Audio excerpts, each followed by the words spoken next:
Mis padres llamaron a mi boda una desgracia. Ellos estaban de fiesta en un yate de 88 pies con mi hermana de oro y luego me vieron casarme con un director ejecutivo de $5B en vivo por televisión. ¿Su mensaje de texto? ¿Dónde estás? ¿Mi respuesta? Solo un emoticón de risa.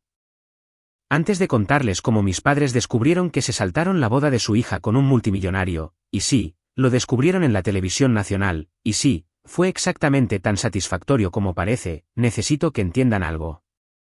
No me casé con Ethan porque fuera rico. Ni siquiera sabía que era rico hasta mucho después de haberme enamorado del hombre que apareció en una conferencia de biotecnología con una camisa de franela y me hizo una pregunta sobre el plegamiento de proteínas que me hizo olvidar que había otras personas en la sala. Me casé con él porque fue la primera persona en mi vida que me vio parada en una habitación y no miró más allá de mí para encontrar a alguien más interesante. Toda mi vida fui la hija equivocada. No la guapa. No la que mi madre presentaba primero en la iglesia o mencionaba en las cenas o sobre la que publicaba en Facebook. Esa era Ashley. 3 años mayor. Rubia, capitana de las animadoras. Reina del baile de bienvenida durante 2 años seguidos. Ashley podía entrar en una habitación y la habitación se reorganizaba a su alrededor, como muebles deslizándose en su lugar. Yo entraba en la misma habitación y la gente me pedía que les trajera una bebida. Crecimos en Edina, Minnesota, que, si no conocen Edina, es el tipo de suburbio donde los céspedes son inmaculados, las sonrisas son obligatorias y todo el mundo conduce algo alemán. Mi madre, Linda, mantenía la casa como si esperara a un equipo de revista en todo momento. Flores frescas en la mesa de la entrada todos los lunes. Posavasos que combinaban con la estación.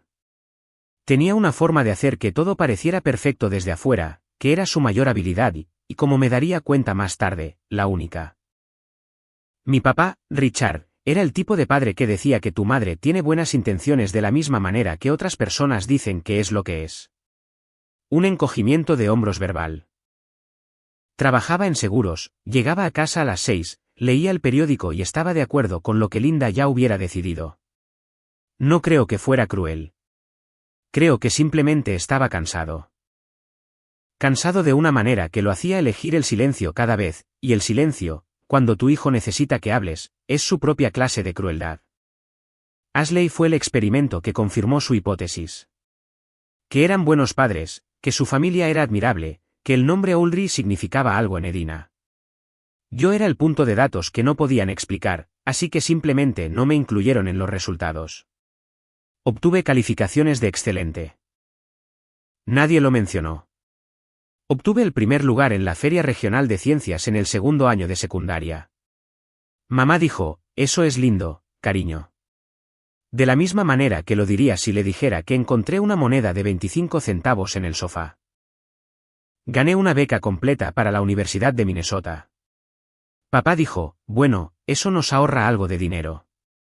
Ashley obtuvo una calificación de aprobado raspado en sociología ese mismo semestre, y mamá le organizó un día de spa porque había estado trabajando muy duro.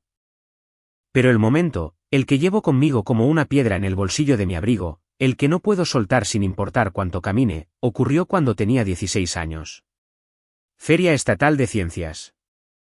Centro de Convenciones de Minneapolis.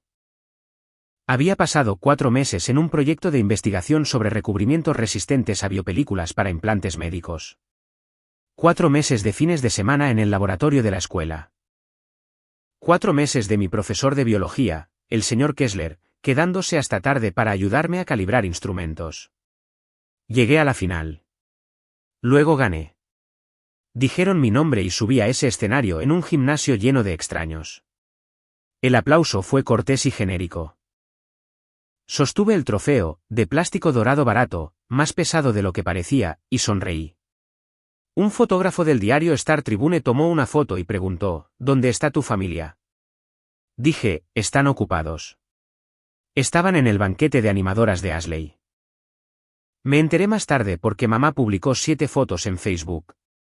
Ashley en su uniforme, Ashley con su equipo. Ashley sosteniendo un ramo que alguien le dio por ser la más animada. 7 fotos. 0 menciones de una feria estatal de ciencias. 0 menciones de mí. La abuela June vino. Condujo 45 minutos desde Saint Paul en su viejo Buick, llegó tarde y se sentó en la última fila con el abrigo puesto. Ella era la única persona en ese auditorio que me pertenecía. Después de la ceremonia, me llevó a una cafetería y pidió panqueques para ambas a las 4 de la tarde y dijo, Vanessa, quiero que me escuches. Las personas que aparecen cuando no tienes nada son las únicas que importan. Pensé que estaba siendo sentimental. Estaba siendo precisa. La abuela June murió hace 3 años. Silenciosamente, mientras dormía, de la misma manera que hacía todo sin incomodar a nadie más. Le dejó a Ashley sus aretes de perlas. A mí me dejó su libro de recetas. Una carpeta gorda, manchada y desarmada llena de recetas escritas a mano con notas en los márgenes como, ¿añadir más mantequilla? Richard está equivocado. Y esta es para la graduación de Vanessa, cuando sea que eso ocurra. Traje ese libro de recetas conmigo cuando me mudé a Minneapolis hace 2 años. Se encuentra en la encimera de mi cocina, entre la cafetera y una pila de correo que pretendo clasificar. Todavía no he cocinado nada de él. Me digo a mí misma que estoy demasiado ocupada. La verdad es que tengo miedo de que si lo abro, encontraré algo allí que me haga llorar. He construido una vida diseñada específicamente para evitar llorar por la familia Ulrich. El trofeo, por cierto, lo guardé. Pero nunca lo puse en un estante. Está en una caja en mi armario debajo de un abrigo de invierno que ya no uso. No está escondido, exactamente. Simplemente no está a la vista. Porque exhibirlo significaría que importaba. Y admitir que importaba significaría admitir que ellos deberían haber estado allí. Y admitir que deberían haber estado allí significaría admitir que eligieron no estar. Y no estaba lista para hacer las cuentas sobre eso todavía. Me mudé a Minneapolis hace 2 años. Me dije a mí misma que era por el trabajo como ingeniera biomédica en una empresa emergente de tecnología médica. Buen salario. Trabajo interesante. El tipo de puesto donde la gente realmente lee tus informes y responde a tus correos electrónicos. Lo cual se sentía como un milagro después de 26 años de ser la nota al pie de la familia. Pero también fue la primera vez que viví en un lugar que mi madre no había decorado. Y el silencio en ese apartamento no era el silencio de ser ignorada. Era solo silencio. Mío. Limpio. Vacío. Y mío. Ahí es donde estaba tranquila, empleada y sola de una manera que se sentía más como un respiro que como soledad, cuando conocí a un hombre con una camisa de franela que lo cambió todo. Conocí a Ethan Cross un jueves de febrero en una conferencia de biotecnología en el centro de Minneapolis. El tipo de conferencia donde todos usan cordones al cuello y dicen sinergia sin ironía, y el café sabe como si hubiera sido preparado en 2019 y nunca se hubiera actualizado. Yo estaba presentando un póster sobre recubrimientos superficiales antimicrobianos, no una conferencia magistral ni un panel destacado. Solo un póster en un pasillo entre los baños y la mesa de bocadillos. El tipo de ubicación que te dice exactamente en qué nivel estás. Había pasado 3 semanas en él. Mi jefe dijo, buen material, Vanessa, y se alejó para hacer contactos con alguien de Boston. Estaba parada junto a mi póster explicando las tasas de adhesión de biopelículas a un hombre que claramente solo estaba esperando para ir al baño cuando alguien detrás de mí dijo, ¿cuál es su umbral de inhibición en las cepas gram negativas? Me di la vuelta. Camisa de franela. Vaqueros que realmente habían sido usados, no comprados para parecer usados. Una etiqueta de nombre que decía Ethan escrita con marcador en una calcomanía en blanco, sin empresa, sin título. Solo el nombre. Como si él mismo lo hubiera completado en la mesa de registro y no se hubiera molestado con el resto. Tenía tal vez 32 o 33 años. Cabello castaño que necesitaba un corte. Un reloj en su muñeca izquierda que parecía sacado de la vitrina de una gasolinera. Y ojos que estaban haciendo algo a lo que yo no estaba acostumbrada, mirarme directamente a mí. No al póster detrás de mí. No escaneando la sala por encima de mi hombro. A mí. Respondí su pregunta. Hizo otra, una mejor. Luego una tercera que me hizo sacar mi computadora portátil y mostrarle datos sin procesar que no había incluido en el póster porque pensé que a nadie le importaría. Hablamos durante 2 horas. Nos perdimos la conferencia magistral. Nos perdimos el almuerzo de contactos. En algún momento, alguien puso una bandeja de sándwiches rancios en una mesa cerca de nosotros y los comimos sin detener la conversación. De pie. Migas en la alfombra. Recuerdo haber pensado que esta era la primera vez en mi vida profesional que alguien estaba más interesado en mi trabajo que en descubrir a quien conocía. Me acompañó al estacionamiento después. Su coche era un Subaru Outback verde oscuro, de al menos 8 años de antigüedad, con una abolladura en el parachoques trasero y pelo de perro cobrador dorado incrustado tan profundamente en el asiento trasero que era esencialmente parte de la tapicería. Había una taza de viaje en el portavasos con un logotipo universitario desvaído que no podía leer del todo y una pila de papeles en el asiento del pasajero sujetos con un clip de carpeta. Lamento lo del coche, dijo él. Conduzco un Civic 2017 con una luz de revisión del motor que he estado ignorando durante 5 meses, dije yo. Tu coche tiene un perro. Tú ganas. Se rió. Fue una buena risa, del tipo que comienza en el pecho, no en la garganta. Me dio su número. Lo llamé 2 días después, lo cual fue 46 horas más de lo que quería esperar. Nuestra primera cita fue ramen en un lugar de la avenida Nicolet donde las mesas se tambaleaban y el caldo era trascendente. Pidió alga nori extra. Me preguntó por mi abuela. Recordaba cada detalle que yo había mencionado en la conferencia, la investigación de biopelículas, la empresa emergente, el hecho de que dije que me mudé a Minneapolis para un nuevo comienzo sin explicar de que estaba empezando de nuevo. No presionó. Solo dejó espacio. Y entré en ese espacio como alguien que encuentra una habitación con una puerta que ya estaba abierta. Mi mejor amiga Claire, que se sentaba a 4 metros de mí en el trabajo y tenía el radar emocional de un sistema de sonar de submarino, notó el cambio en una semana. Estás tarareando, dijo, dejándose caer en la silla frente a mi escritorio. Tú no tarareas. Eres una persona que suspira agresivamente y murmura sobre errores de calibración. ¿Qué pasó? Conocí a alguien. ¿Nombre? Ethan. ¿Ethan qué? Ethan Cross. ¿Ocupación? Biotecnología. Algo con diagnósticos. Creo que dirige una pequeña empresa. Claire entrecerró los ojos. ¿Crees? ¿Han tenido 3 citas y crees? Hablamos de otras cosas, Vanessa. ¿Qué conduce? Un Subaru con un perro adentro. ¿Qué viste? Franela. A veces una sudadera con cremallera. Claire se recostó y miró al techo durante un largo momento. Luego me miró y dijo, ¿entonces es guapo y conduce un coche que parece que sobrevivió a un viaje de campamento? Vanessa, pelearé contigo por este hombre. Pelearé contigo en esta oficina. Recursos humanos tendrá que involucrarse. Esa era Claire. Decía en voz alta las cosas que yo apenas empezaba a permitirme pensar en silencio. A los 3 meses, Ethan me llevó a su casa por primera vez. Era una casa de 3 habitaciones en un vecindario tranquilo en St. Louis Park, no era lujosa ni estaba descuidada, simplemente era cómoda. Un porche con 2 sillas. Una cocina que olía a café y romero. Estanterías en la sala de estar repletas de textos de biología y novelas de bolsillo y una foto enmarcada de un hombre mayor en el pasillo de una escuela secundaria sosteniendo un modelo de una hélice de ADN y sonriendo como si acabara de contar un chiste que nadie más entendería. Ese es mi papá, dijo Ethan. Henry. Enseñó biología en la escuela secundaria Cedar Falls durante 31 años. Parece que le encantaba. Más que nada. Ethan tocó el reloj en su muñeca, esa cosa de aspecto barato y rayado que nunca se quitaba. Murió cuando yo tenía 24 años.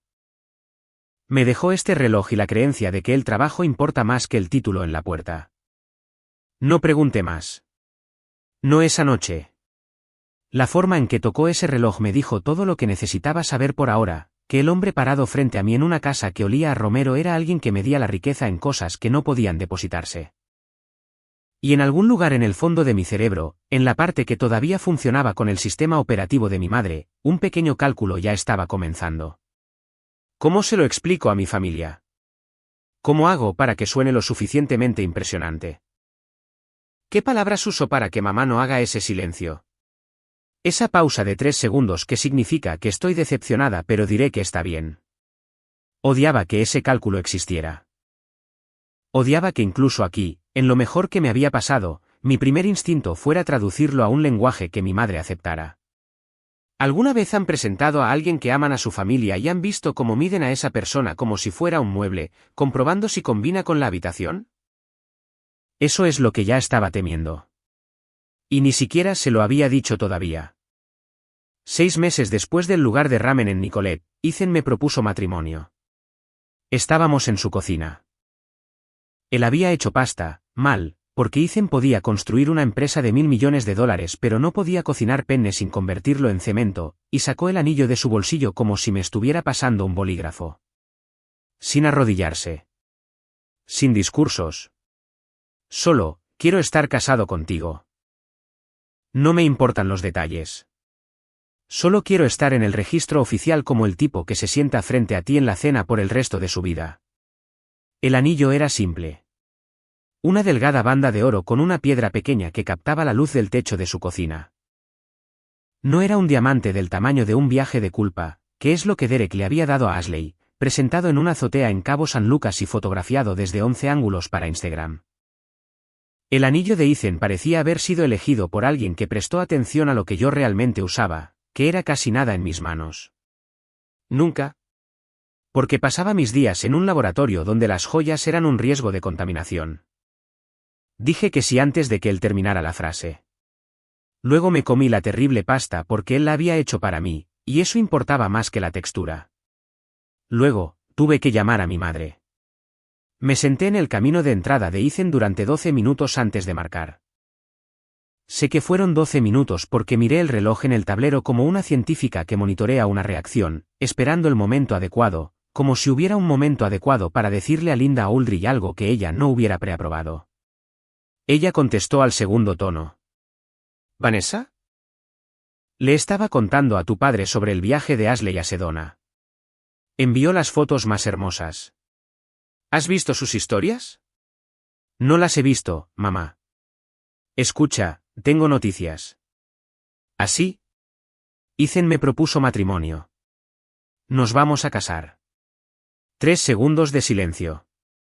Los conté. 1 Mississippi. 2 Mississippi.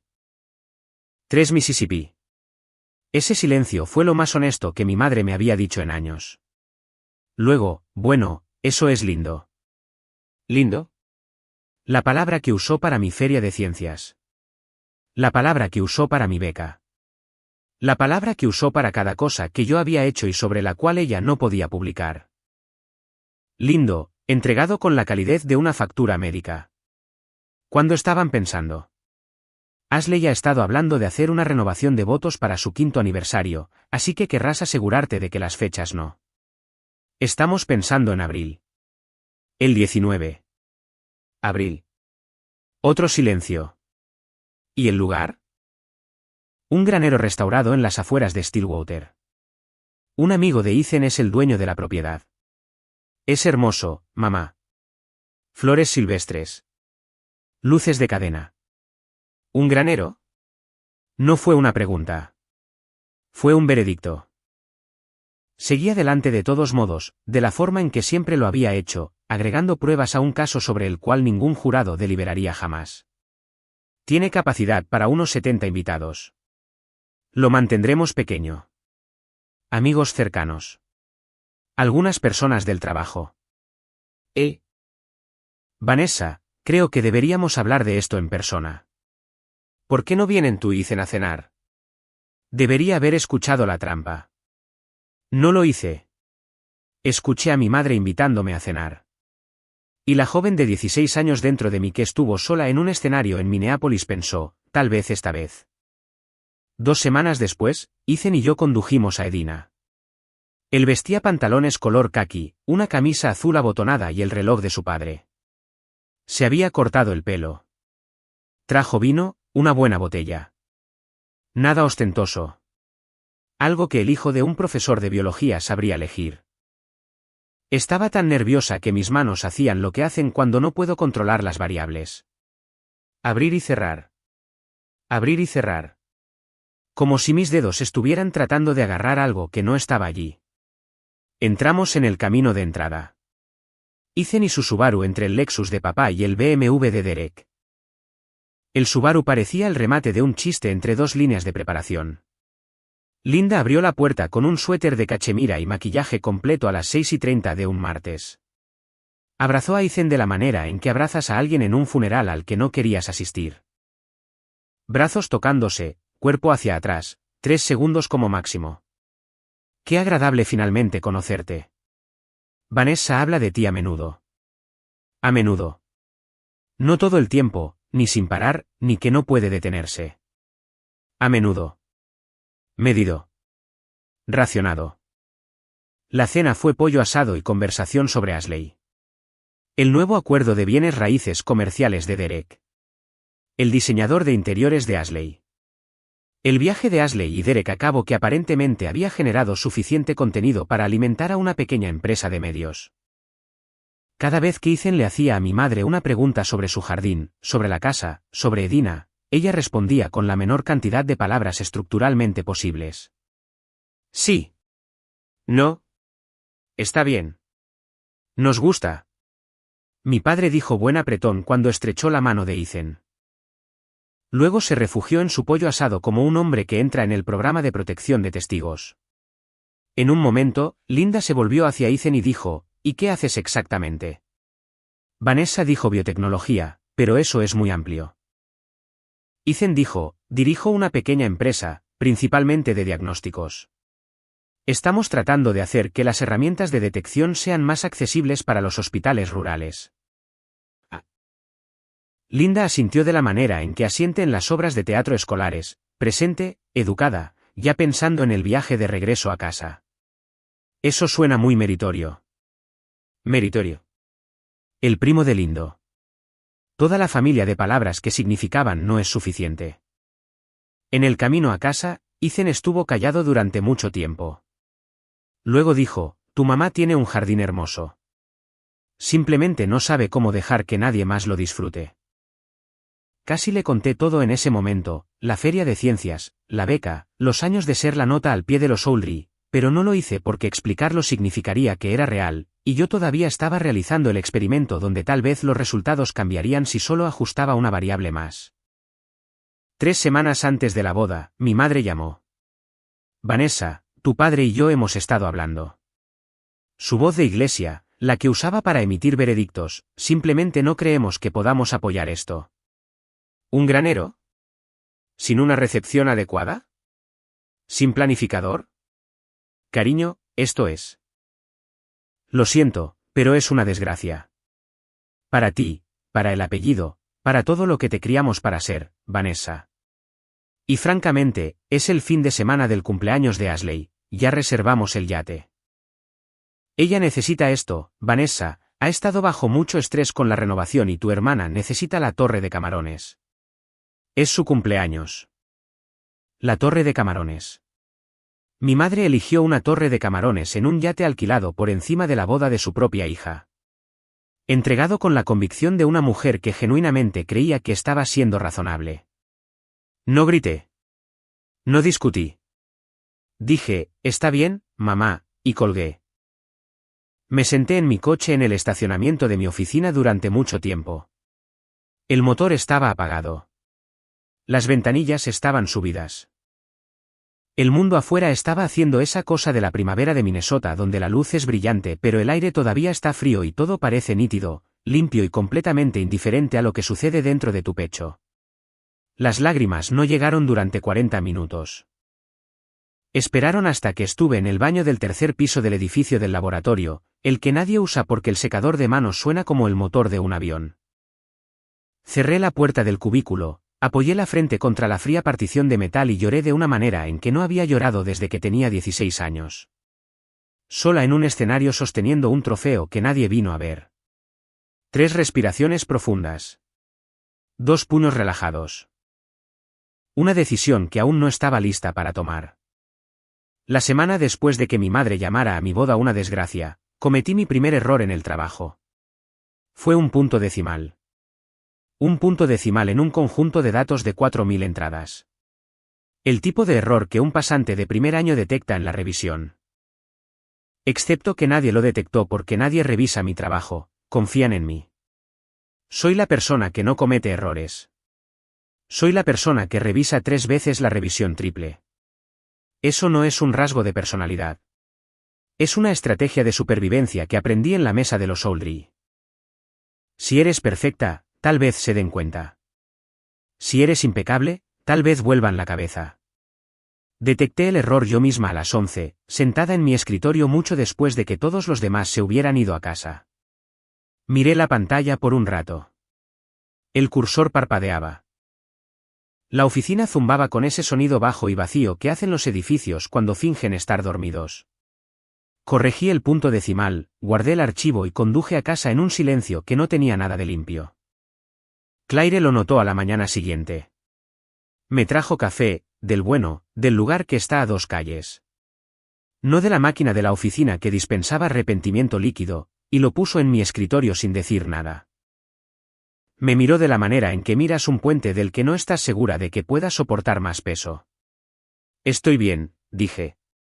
Llevas la camisa de ayer, dijo ella. Miré hacia abajo. Tenía razón. No había ido a casa a cambiarme.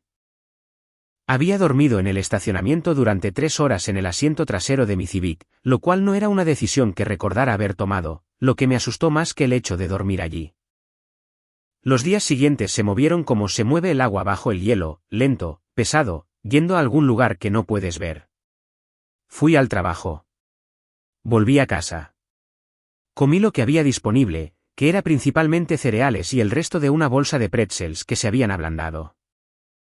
El apartamento se volvió más silencioso, no porque algo hubiera cambiado en él, las mismas paredes, los mismos muebles, la misma cafetera junto al libro de recetas de la abuela June, sino porque yo estaba más silenciosa por dentro, como si me estuviera encogiendo, ocupando menos espacio.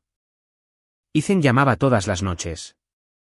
Respondía porque no responder generaría preguntas, y las preguntas requerían energía que yo estaba canalizando hacia otros lugares, hacia mantenerme erguida, hacia cepillarme los dientes, hacia el proceso mecánico de ser una persona que funciona. ¿Cómo estás? Bien. Ocupada. Cosas del trabajo. ¿Quieres que vaya? No, estoy bien. De verdad. Solo cansada. No estaba bien. Estaba haciendo lo que había hecho toda mi vida, recolectar puntos de datos que probaban que yo no importaba y negarme a aceptar la conclusión. Mi madre eligió un yate. Mi padre no dijo nada. Mi hermana no llamó. El experimento había terminado. Los resultados estaban listos. Y yo todavía estaba en el mostrador, ajustando variables, comprobando si había contaminación, recalibrando instrumentos, porque si dejaba de realizar el experimento, tendría que leer los resultados, y los resultados decían, nunca fuiste suficiente para ellos y nunca lo serías. Un jueves por la noche, 8 días después de la llamada telefónica, comencé a desempacar una caja que nunca había desempacado por completo desde que me mudé a Minneapolis. Estaba en el armario del pasillo, detrás de la aspiradora. No sé por qué la abrí esa noche. Tal vez porque me había quedado sin formas de evitarlo. Tal vez porque el apartamento estaba tan silencioso que no hacer nada se sentía más ruidoso que hacer algo. Adentro había libros de texto viejos. Un par de zapatos que no recordaba tener. Una carpeta de expedientes universitarios. Y en el fondo, debajo de un abrigo de invierno que no me había puesto en 3 años, el trofeo. Plástico dorado barato. Más pesado de lo que parecía. El grabado ligeramente descentrado. Primer lugar, Feria Estatal de Ciencias de Minnesota, 2014. Lo sostuve con ambas manos. De la manera en que sostienes algo frágil aunque no lo sea, porque el objeto en sí no es frágil, sino lo que representa. Me senté en el suelo. No fue una decisión. Mis piernas simplemente dejaron de funcionar y el suelo estaba allí. El apartamento estaba oscuro excepto por la luz de la cocina, que proyectaba una larga franja amarilla a través del suelo del pasillo y se detenía justo antes de donde yo estaba sentada. Como si incluso la luz no me alcanzara del todo. Y entonces sucedió. No fue una revelación ni un rayo. Solo una claridad lenta y terrible. Como una lente enfocando algo que has estado mirando con los ojos entrecerrados durante 28 años. Había estado actuando para un auditorio vacío toda mi vida. Cada título. Cada noche hasta tarde en el laboratorio. Cada conjunto de datos perfecto. Cada informe impecable. Cada correo electrónico cuidadosamente redactado para mi madre usando un vocabulario que había calculado para impresionar. Todo eso era evidencia en un juicio que había estado construyendo desde que tenía 16 años. Evidencia de que valía la pena ser vista. Evidencia de que yo importaba. Un argumento de clausura entregado a un jurado que se había ido de la sala antes de que yo entrara. Mi madre no faltó a mi boda porque fuera en un granero. Faltó porque faltar era fácil. Porque yo había pasado toda mi vida haciendo que fuera fácil pasarme por alto al no exigir nunca ser vista.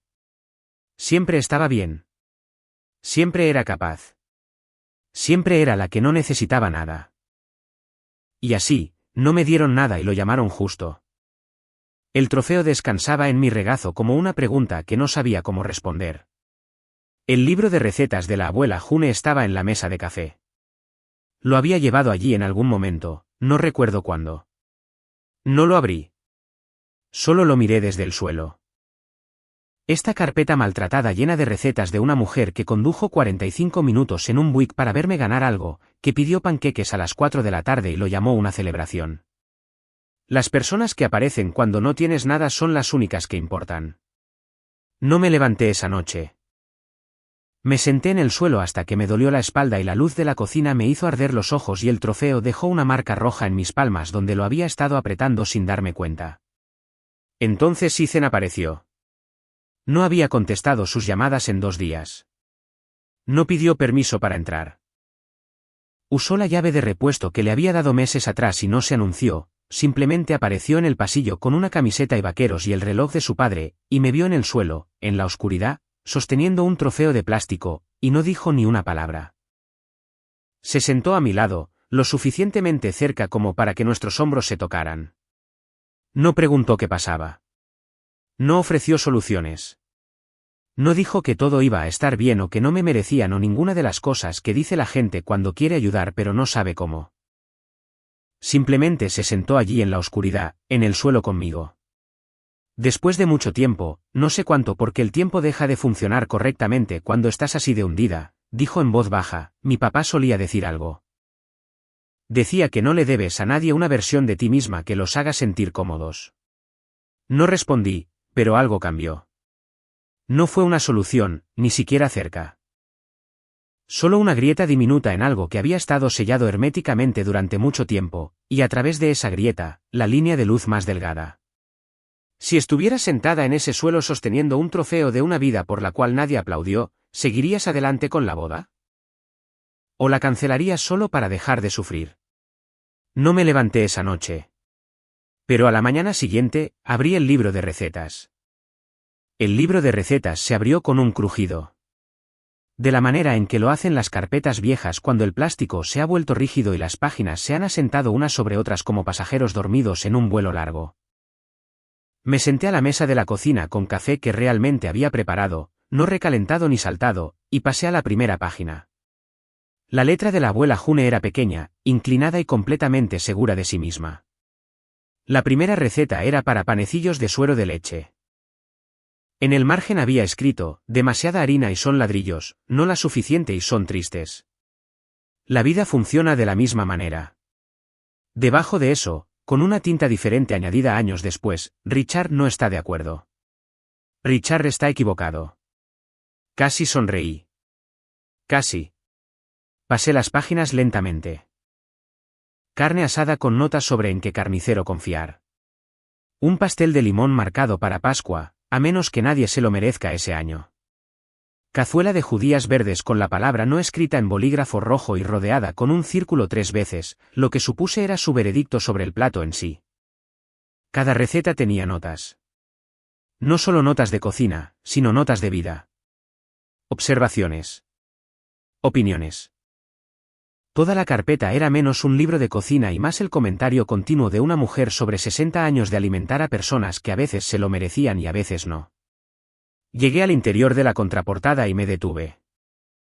Allí, en tinta azul, con una letra más firme que el resto, como si se hubiera tomado su tiempo, como si supiera que esta importaba, había una dedicatoria. Para Vanessa, que nunca necesitó el permiso de nadie para ser extraordinaria. Cocina algo maravilloso. Luego cómetelo tú misma. June. La leí 3 veces. La primera vez, las palabras simplemente estaban allí, planas en la página. La segunda vez, empezaron a reorganizar algo en mi pecho de la manera en que las placas tectónicas se desplazan, lento, profundo, no visible desde la superficie pero cambiando toda la geografía por debajo. La tercera vez, cerré la carpeta y apoyé ambas palmas planas sobre la cubierta y las mantuve allí como si estuviera evitando que algo escapara o tal vez dejando que algo entrara. Que nunca necesitó el permiso de nadie para ser extraordinaria. Toda mi vida había estado pidiendo permiso. No en voz alta, era demasiado orgullosa para eso. Demasiado Ulrich para eso. Pero cada informe que perfeccionaba, cada título que ganaba, cada vez que me hacía más pequeña en la mesa de la cena para que Ashley pudiera ser más grande, eso era una solicitud de permiso. Sellada y enviada a una mujer que ni siquiera abrió el sobre. La abuela June no había esperado a que yo fuera extraordinaria. Ella condujo 45 minutos en un Buick. Pidió panqueques a las 4 de la tarde.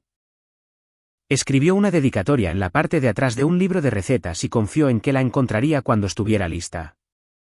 Me duché. Me puse ropa limpia. Conduje al trabajo.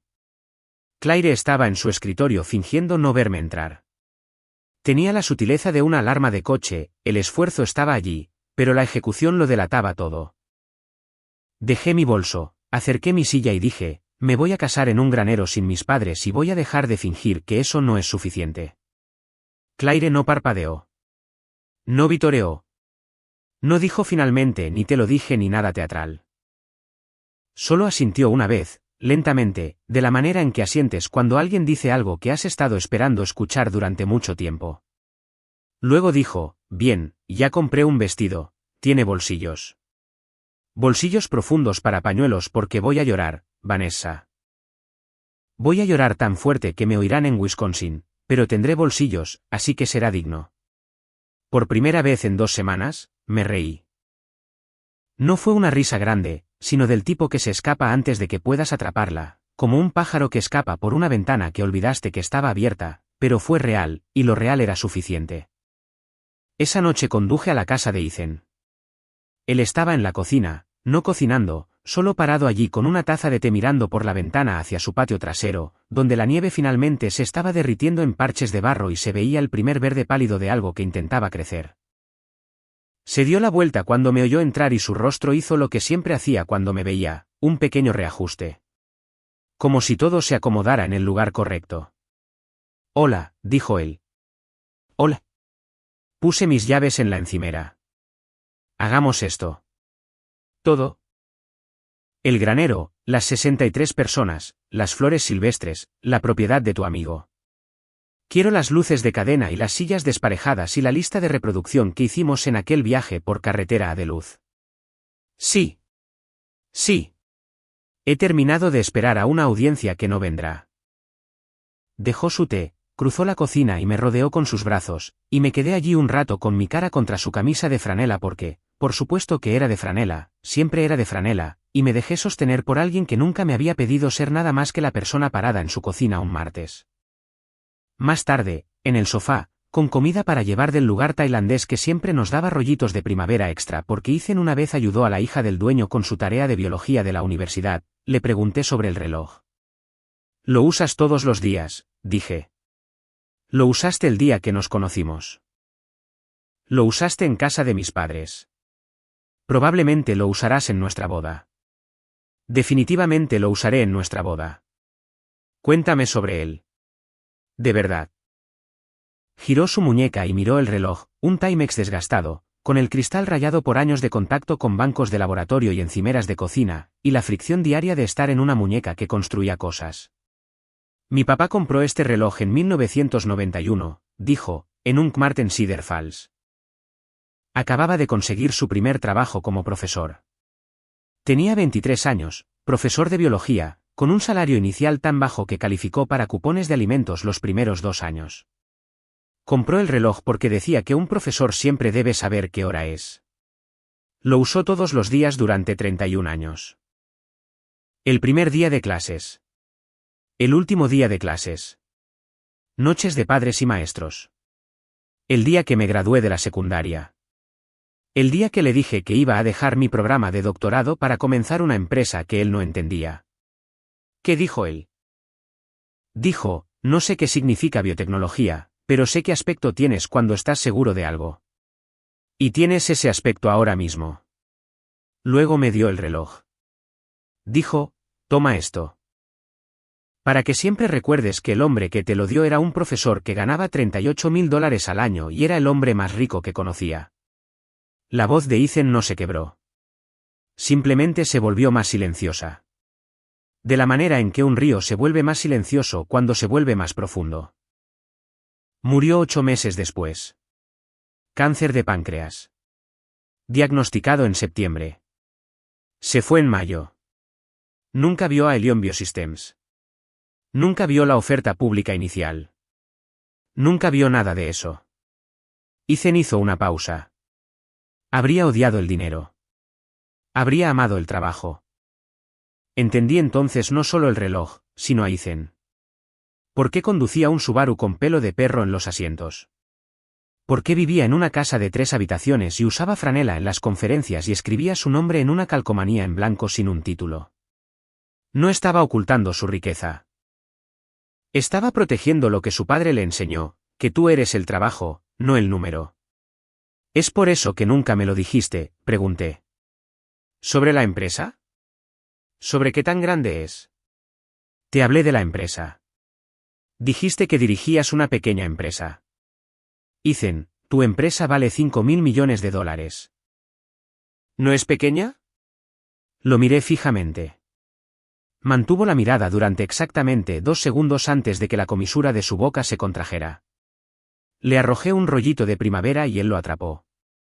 Y ambos nos reímos de una manera que llenó la cocina por completo. Necesitaba saber, dijo él después de que la risa disminuyó, que te casarías con el tipo de la camisa de franela. No con el tipo de la lista de Forbes. Ni siquiera leo Forbes. Lo sé. Esa es una de tal vez 400 razones por las que te propuse matrimonio. 2 días después, Ethan mencionó de la manera en que menciona todo lo importante, casualmente, mientras hacía algo no relacionado, en este caso, rellenar el cuenco de agua del perro, que un amigo productor había estado pidiendo presentar nuestra boda en un segmento de televisión. Alguna serie sobre bodas poco convencionales. Ethan siempre había dicho que no, pero el productor también estaba involucrado con la recaudación de fondos anual de la Fundación Elion, y la publicidad ayudaría a su iniciativa de atención médica rural. Sería un equipo pequeño, dijo él. 2 cámaras. De buen gusto, prometieron. Lo pensé menos tiempo del que probablemente debería haberlo hecho. Claro. ¿Por qué no? No es como si mis padres fueran a estar mirando. Ethan miró hacia arriba desde el cuenco de agua. ¿Estás bien con eso? Ethan, mis padres eligieron una torre de camarones por encima de mi boda. Creo que he agotado mi capacidad de que me importe lo que piensen sobre mis apariciones en los medios. Él asintió. No presionó. Nunca presionaba. Resulta que planificar una boda sin tu madre es sorprendentemente eficiente. Nadie lloró por los colores de las servilletas. Nadie discutió por el diagrama de asientos.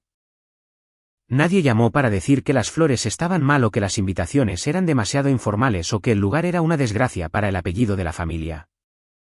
Claire y yo tomamos cada decisión en menos de 10 minutos, generalmente durante el almuerzo, generalmente riendo de algo que no tenía nada que ver con bodas. Fue, sin exagerar, el proceso de planificación más pacífico en la historia del matrimonio. Y en medio de todo eso, me di cuenta de algo que no esperaba. No solo estaba planificando una boda sin mis padres, estaba descubriendo cómo se sentía mi vida sin el peso de su juicio presionando cada elección que hacía. Se sentía ligero. Se sentía aterradora y maravillosamente ligero. Faltaban 3 semanas para la boda. Tenía un vestido que terminar de coser, un granero que decorar y 0 padres en la primera fila. Y por primera vez en 28 años, esa cuenta no me puso triste. Simplemente me hizo libre. Yo misma cosí el vestido. No porque no pudiera pagar uno, podía hacerlo, apenas, si echaba mano de la cuenta de ahorros que había estado construyendo desde mi primer cheque de pago a los 19 años, sino porque la abuela June me había enseñado a coser. Y usar algo que ella había tocado se sentía más cercano a tenerla allí que cualquier tela comprada en una tienda. No era alta costura. El corpiño era simple. Satén de algodón blanco. Ajustado. Con botones pequeños que había encontrado en una tienda de telas en el noreste de Minneapolis dirigida por una mujer somalí llamada Amina, quien miró mi boceto una vez y dijo, «¿Quieres algo romántico pero no cursi?» Tengo exactamente el material. Tenía razón. La falda era en línea, de longitud media, porque me iba a casar en un granero y una cola de catedral habría recogido suficiente heno para alimentar a un caballo. Forré los bolsillos, sí, bolsillos, de lo contrario Claire se habría amotinado, con una tira de tela de uno de los viejos delantales de la abuela June. Azul con pequeñas flores blancas. Algo prestado. Algo azul. Algo de June. El vestido me tomó 3 fines de semana. Me pinché el dedo tantas veces que el dedal se convirtió en un accesorio permanente. Pero cada puntada era una frase en una conversación con una mujer que ya no estaba allí. Y para cuando hice el último dobladillo, ya había dicho todo lo que necesitaba decir. El 19 de abril llegó de la manera en que siempre llegan los días importantes, disfrazado de ordinario. La alarma sonó a las 6. El sol ya había salido, lo que se sentía como una buena señal. Aunque soy científica y no creo en señales, creo en los datos. Y los datos esa mañana decían, cielos despejados, 58 grados Fahrenheit, viento del suroeste a 7 millas por hora, condiciones perfectas para una ceremonia al aire libre en un granero en las afueras de Stillwater. El amigo de Ethan, Marcus, era el dueño de la propiedad, un granero lechero restaurado en 40 acres de tierras de cultivo onduladas de Minnesota. Marcus había ganado su dinero con dispositivos médicos, vendió su empresa a los 40 años y ahora pasaba su tiempo restaurando edificios antiguos y cultivando tomates de herencia. Ofreció el granero el día que Ethan le dijo que estábamos comprometidos y se negó a aceptar $1 por ello. Tú me construiste mi primer prototipo en tu garaje, dijo Marcus. Lo menos que puedo hacer es darte un lugar para casarte que no tenga iluminación fluorescente. El granero era hermoso. No hermoso como en Pinterest, sino realmente hermoso. Vigas toscas. Suelos de tablones anchos. Enormes puertas corredizas que se abrían a un campo donde la hierba apenas comenzaba a brotar después del invierno. Claire y yo habíamos colgado luces en el techo, cientos de ellas. Blanco cálido, dispuestas en bucles sueltos que hacían que todo el espacio brillara como el interior de una linterna. La mañana de la boda sucedió algo que no había planeado y no podría haber predicho. La gente de Ethan empezó a llegar temprano. No para asistir, sino para ayudar. Marcus llegó a las 7 con un camión lleno de flores silvestres que había conducido hasta una granja en Wisconsin para recoger al amanecer. Luego vino Priya, la jefa de ciencia de Ethan. Una mujer que poseía 3 patentes y una vez había presentado ante la Administración de Alimentos y Medicamentos con tacones tan altos que deberían haber requerido un título de ingeniería, ella apareció en overoles y pasó 2 horas arreglando los cubiertos de las mesas. Luego James, el compañero de cuarto de la Universidad de Ethan, que ahora dirige un fondo de capital de riesgo que vale más que el Producto Interno Bruto de algunos países. Subió a una escalera con vaqueros y una gorra de béisbol para arreglar una sarta de luces que se había soltado durante la noche. Estas personas eran, por cualquier medida externa, algunos de los individuos más poderosos y ricos del mundo de la biotecnología. Y aquí estaban en escaleras, cargando cubos de flores, discutiendo sobre si las sillas debían mirar hacia el este o el sureste, llenándose el pelo de paja y sin que les importara. Nadie mencionó el dinero. Nadie mencionó valoraciones, ni puestos en la junta directiva, ni ganancias trimestrales. Eran simplemente personas que amaban a Ethan, apareciendo en un granero, haciendo el trabajo. Me paré en la puerta de la granja observándolos, y algo me golpeó que no pude nombrar. No fue gratitud, exactamente. No fue alegría, aunque la alegría era parte de ello. Fue algo más desorientador, la sensación de ver, por primera vez, cómo es la comunidad cuando no es una actuación. Cuando aparecer no es una transacción. Cuando la gente cuelga luces en un granero, no porque serán fotografiados haciéndolo, sino porque alguien a quien aman se va a casar y las luces necesitan ser colgadas. Mi madre había pasado toda mi vida curando una versión de comunidad que en realidad era solo gestión de audiencia. Amigos de la iglesia, conocidos del vecindario, contactos de la asociación de padres, todos organizados cuidadosamente, todos sirviendo a la imagen de los Soulry. Lo que estaba mirando a través de la puerta de esa granja era lo opuesto. Era desordenado y ruidoso, y alguien ya había tirado un jarrón y nadie gritó por ello. A las 2 de la tarde me vestí en una pequeña habitación en el piso de arriba de la granja. Solo Claire y yo. Sin damas de honor. Sin una madre subiendo la cremallera mientras susurraba consejos que no pedí. Claire me ayudó con los 3 botones que no podía alcanzar y, cuando terminó, dio un paso atrás, me miró y sus ojos se llenaron de lágrimas de inmediato. Bolsillos, dijo, señalando su propio vestido. Dignidad intacta. Ya estás llorando. Estas son lágrimas estructurales. De carga. Están sosteniendo toda la operación. Me miré al espejo. La mujer que me devolvía la mirada llevaba un vestido que ella misma había cosido, con la tela del delantal de su abuela escondida en el forro, parada en una granja en Minnesota a punto de casarse con un hombre en un granero. No se había convocado a ningún fotógrafo para capturar el momento. No se había redactado ninguna publicación en Facebook. Nadie en Edina lo sabía ni le importaba. Y por primera vez en mi vida, no vi a la hija equivocada. No vi a la invisible. No vi a la niña en el escenario ni a la mujer en el baño del laboratorio ni a la hija que nunca era suficiente. Solo vi a una mujer que había elegido su propia vida y estaba a punto de entrar en ella con sus propios pies. Mis manos temblaban. No de miedo. De algo que vivía debajo del miedo, en un lugar para el cual no tenía nombre. La sensación de estar en el umbral de una vida que elegiste en lugar de una vida que actuaste. La vibración de una puerta abriéndose que tú misma habías construido. A las 3 en punto, 63 personas se sentaron en sillas desparejadas en un granero lleno de flores silvestres y luz cálida.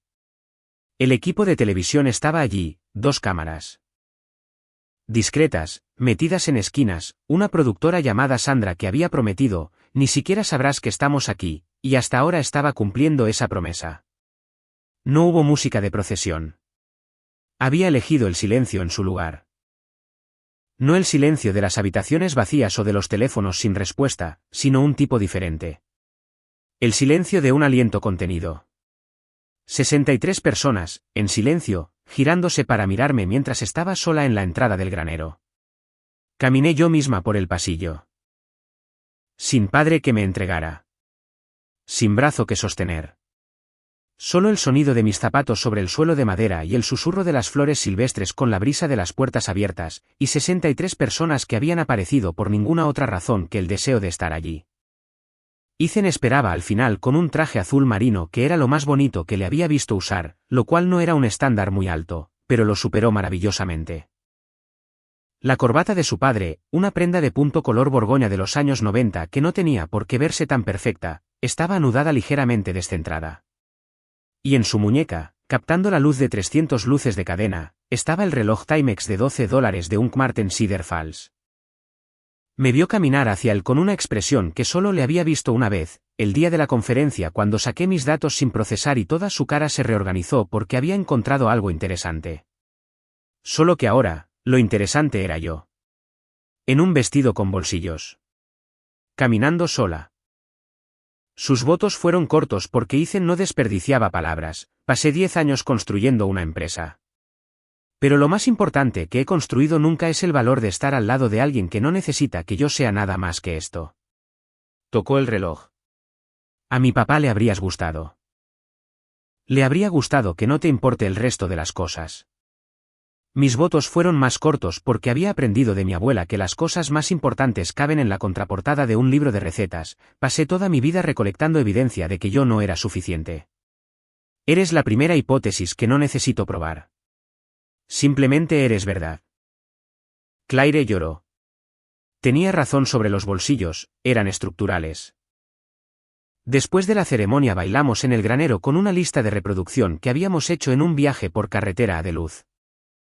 Una mezcla caótica de Fleetwood Mac y hip hop de los 90 y una canción de Patsy Cline que hizo que todos los mayores de 40 se balancearan y todos los menores de 40 fingieran que no se estaban balanceando.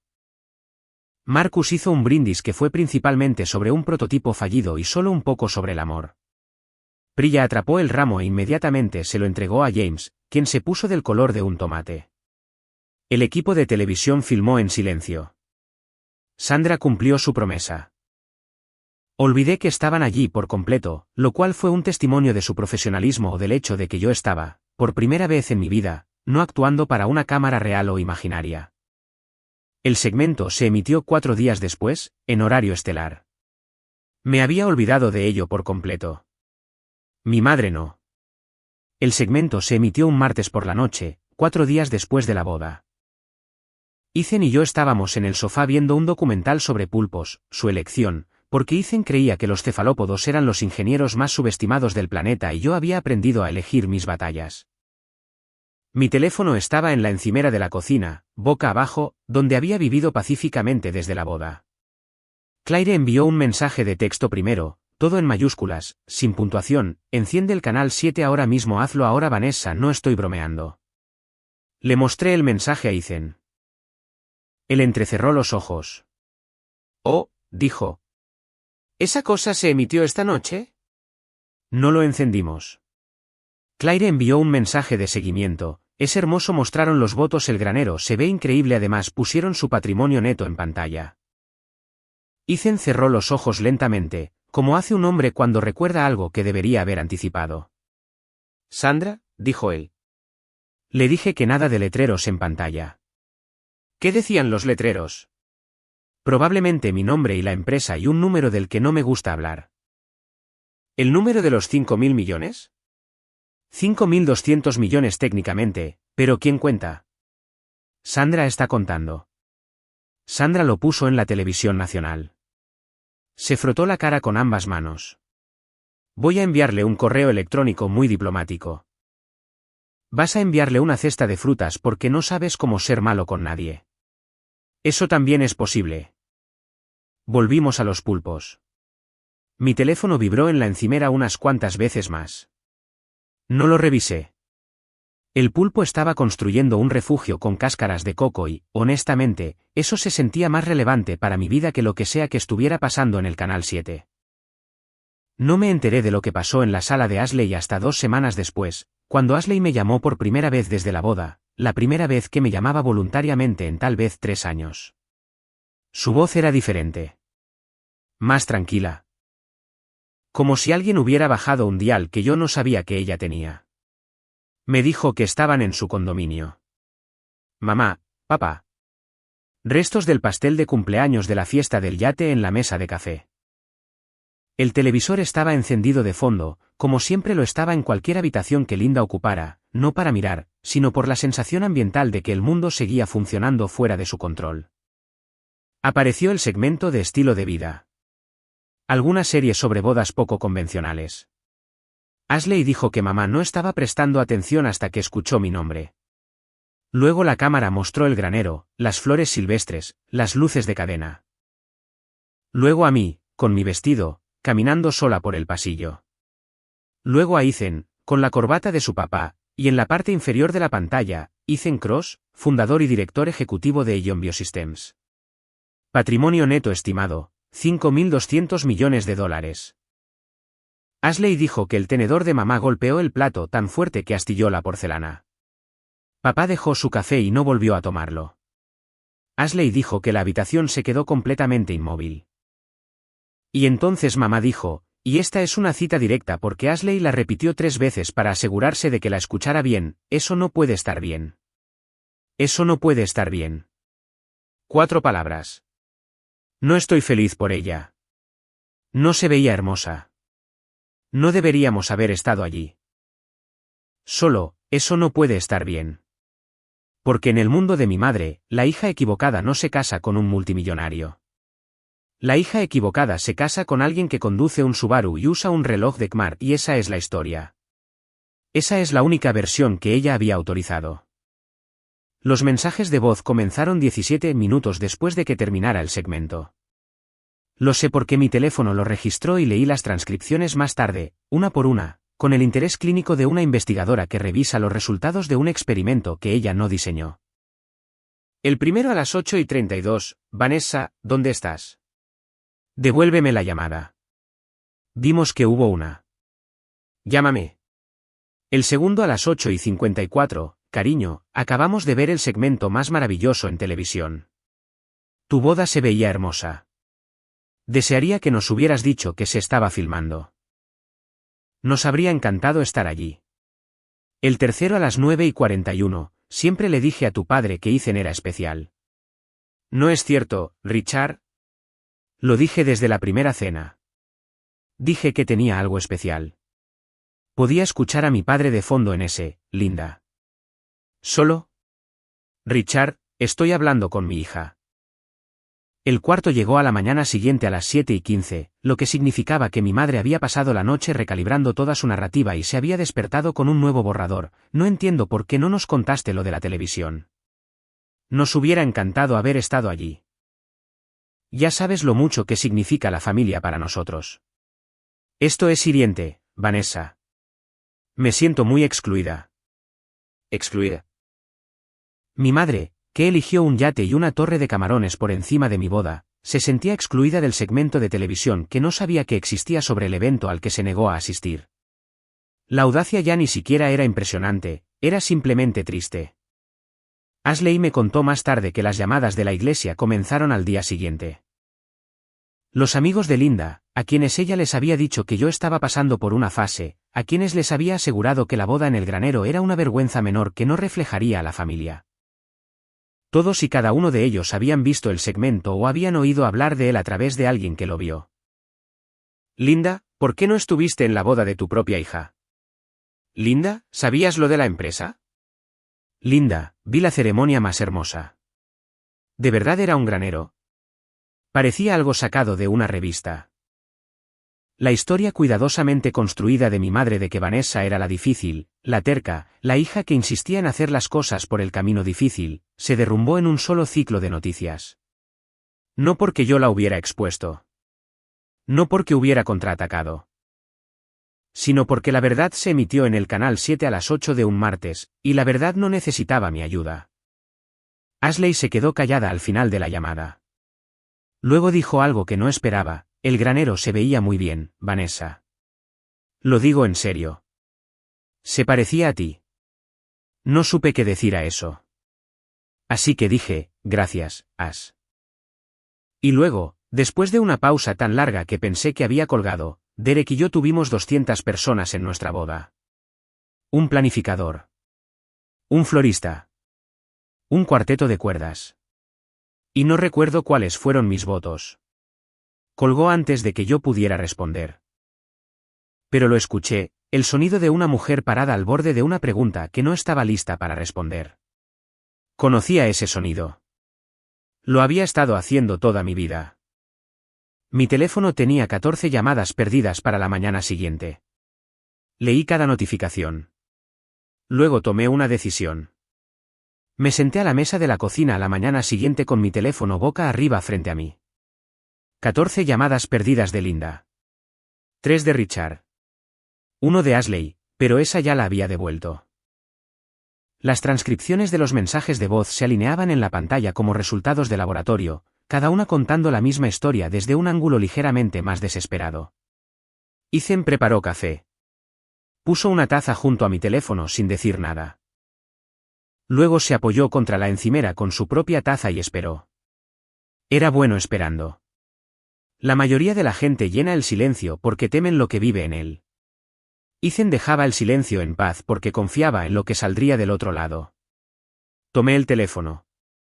Leí las transcripciones una vez más. La evolución fue casi clínica. Confusión. Luego revisión. Luego una nostalgia que no se había ganado. Luego culpa reenvasada como dolor. Mi madre, reescribiendo la historia de una boda a la que decidió faltar, en tiempo real, con la confianza de una mujer que nunca se había equivocado, porque nunca había permitido la posibilidad. El último mensaje de texto, de las 7 de esta mañana: Vanessa, por favor llámame. Necesitamos hablar sobre la boda. Deberíamos hacer una recepción adecuada. Tengo ideas. Tenía ideas. Por supuesto que las tenía. Siempre tenía ideas para la vida de Ashley. Para el silencio de Richard. Para la versión de mí que no existía pero que habría sido mucho más conveniente si lo hubiera hecho. Linda Aldrich había pasado 57 años organizando el mundo en una forma que la confirmara, y ahora un letrero en pantalla un martes por la noche lo había desorganizado todo, y ella estaba luchando por recuperar el control de una historia que nunca fue suya para contar. Escribí un solo carácter. El emoticón de la risa. El que tiene lágrimas. Lo miré en la pantalla por un momento, esa pequeña cara amarilla que decía todo lo que había pasado 28 años tratando de decir con títulos y trofeos y conjuntos de datos perfectos. Luego presioné enviar. Puse el teléfono boca abajo sobre la mesa. Sin cartas largas. Sin lista detallada de agravios. Sin confrontación final donde me parara en su sala de estar y pronunciara el discurso que había ensayado 1000 veces en la ducha.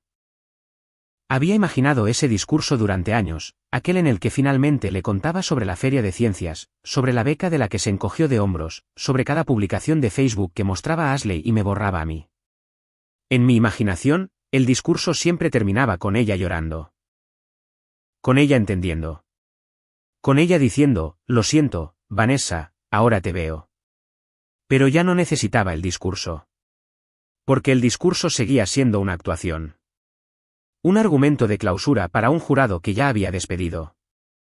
Le dije a Ethan: no estoy enojada con ellos. Simplemente he terminado de traducirme a un lenguaje que ellos se negaron a aprender. Él asintió. ¿Entonces qué quieres hacer hoy? Miré el libro de recetas en la encimera. Maltratado. ¿Manchado? Mantenido unido por la terquedad y una banda elástica que la abuela June probablemente había puesto allí en 2014. Lo abrí por una página cerca del final: pastel de arándanos, marcado con la letra de June con una pequeña estrella y la nota: pastel de celebración de Vanessa. Para cuando gane algo, que es siempre. Quiero hacer pastel de arándanos, dije.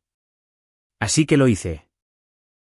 Hice el pastel de arándanos de la abuela June un miércoles por la mañana en Minneapolis, mientras mi teléfono estaba boca abajo sobre la mesa y mi esposo leía el periódico en la encimera y el perro, un cobrador dorado llamado Kepler porque Ethan nombraba todo en honor a científicos.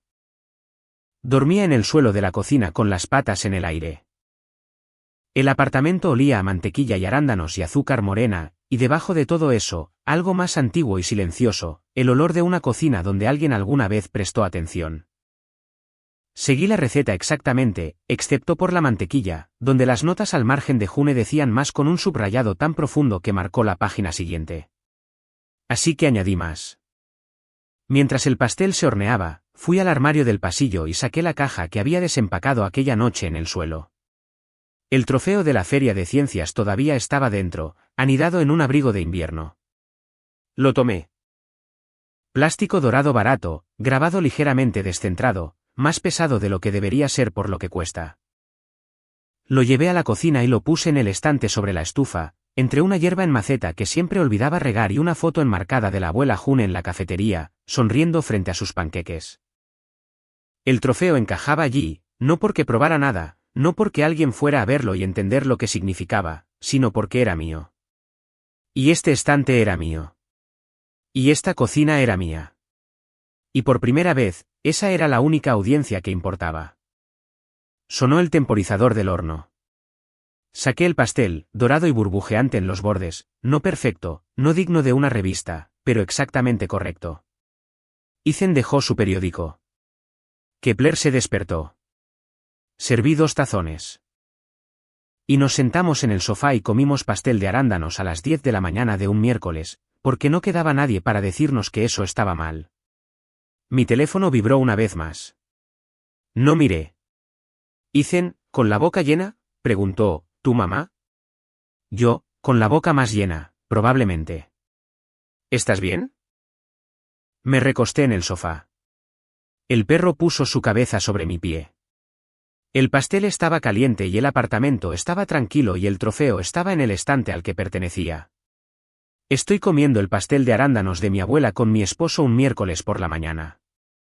Estoy mejor que bien. El teléfono vibró de nuevo. Lo dejé. Algunas puertas no se cierran con un portazo.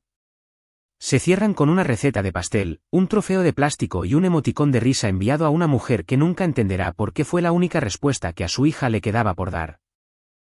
¿Qué crees que se supone que es el amor cuando viene de las personas que te dieron la vida pero nunca te dieron permiso para vivirla?